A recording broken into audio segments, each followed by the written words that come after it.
How's it? Thanks for tuning in. Today I want to talk about the tools I use for stringing guitars and cleaning and polishing my guitars. I'm not actually going to go through the stringing or explain the strings in this video. I really want to emphasize the tools that I picked up over the years that have really helped me out. So the first tool I recommend is you get yourself a nice pair of safety goggles. Just out of an abundance of caution. I've had the pointy end of the strings, poke me in the face. If they can poke me in the face, they can poke me in the eye. Sometimes I clip off the ends by the post, and the little pieces flown up, hit me close to the eyes, gone into the sound hole of the acoustic guitar. So safety first. I'm not going to go through every tool. I'm not going to go through all the strings. I'll talk about strings in another video, and I'll talk about the cleaning products and the polishing products I use in another video. Today I'm just going to focus on the tools that I've picked up over the years that do two things. One is that they save me from banging the tools into my guitars, which I do all the time, and the other is to save time. So the first thing I do is I find a flat surface so I can work on it and lay everything out so I don't have to keep digging around through the toolkit looking for what I need.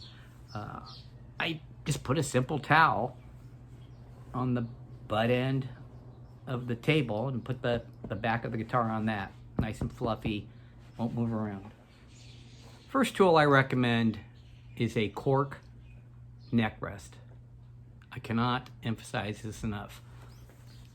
So without the neck rest, the guitar is going to be flat. And you see how the angled headstock is the low point. And without the neck rest,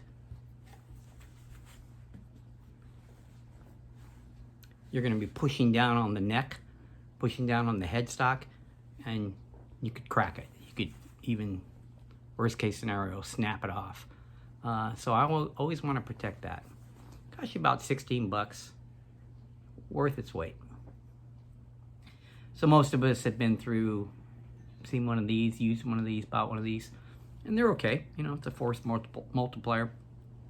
But if you're like me, I've got, a lot of string in one hand, and I'm trying to keep the string from coming out of the post, and I'm trying to line this up, and I end up banging this into the headstock. I've done that way more times than I can count.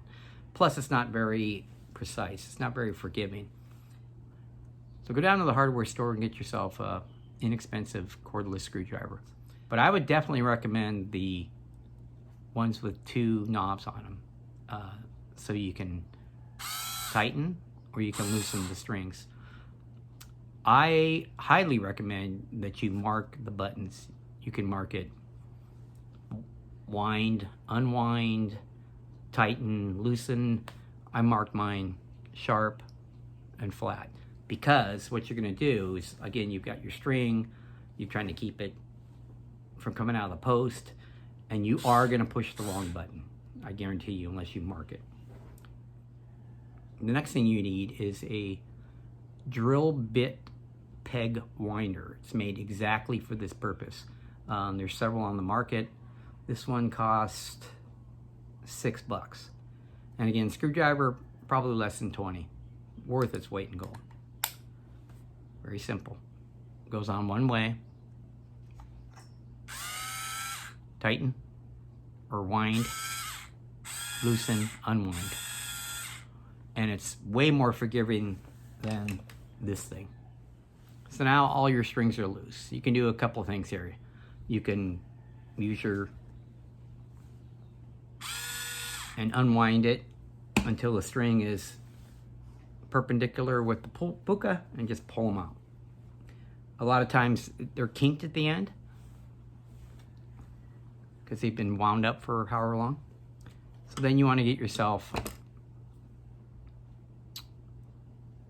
pair of wire clippers, $5 at your hardware store. I highly recommend the ones with the rubber grip. Again, because I'm always banging these tools into my guitar or handle.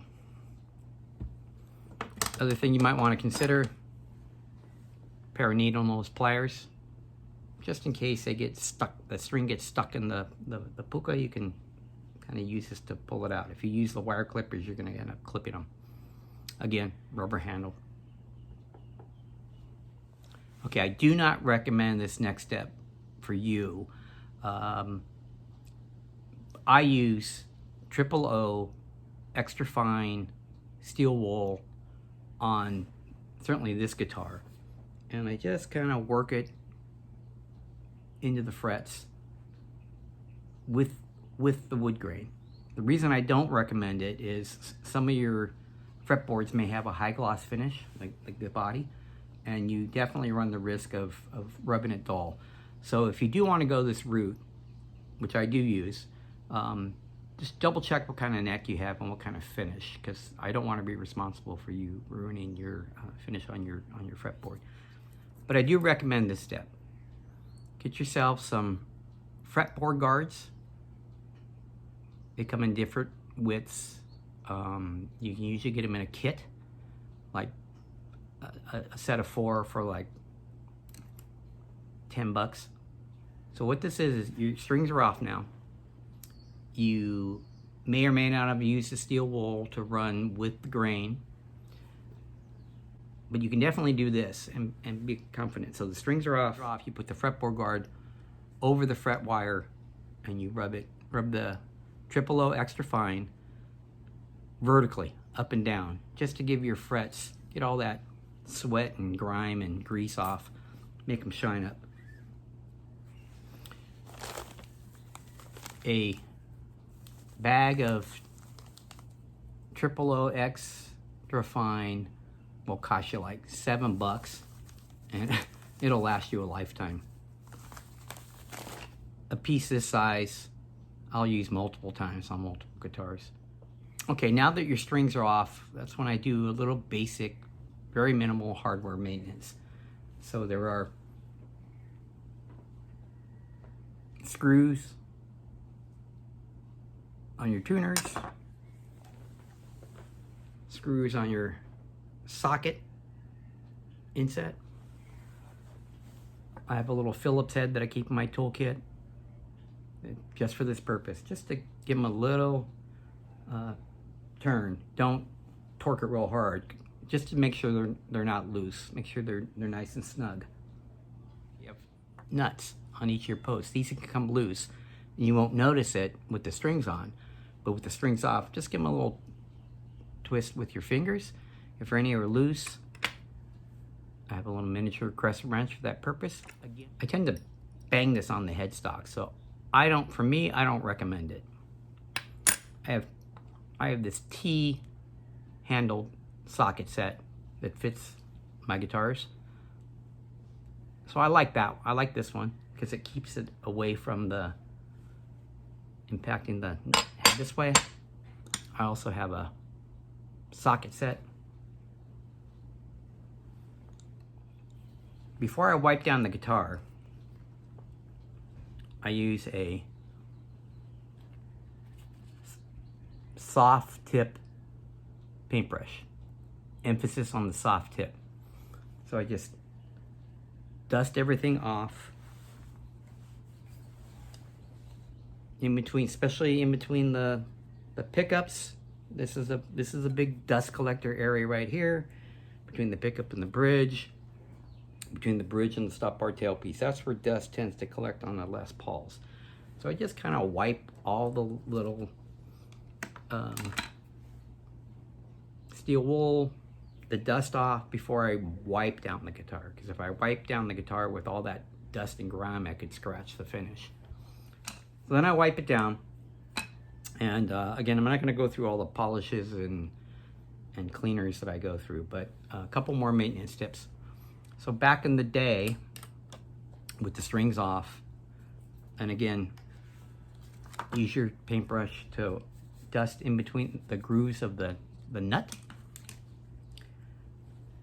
Back in the day, we used to use the old graphite pencil, rub it between the 6 grooves, so the strings would have more friction as they go through the nut and on their way to the posts.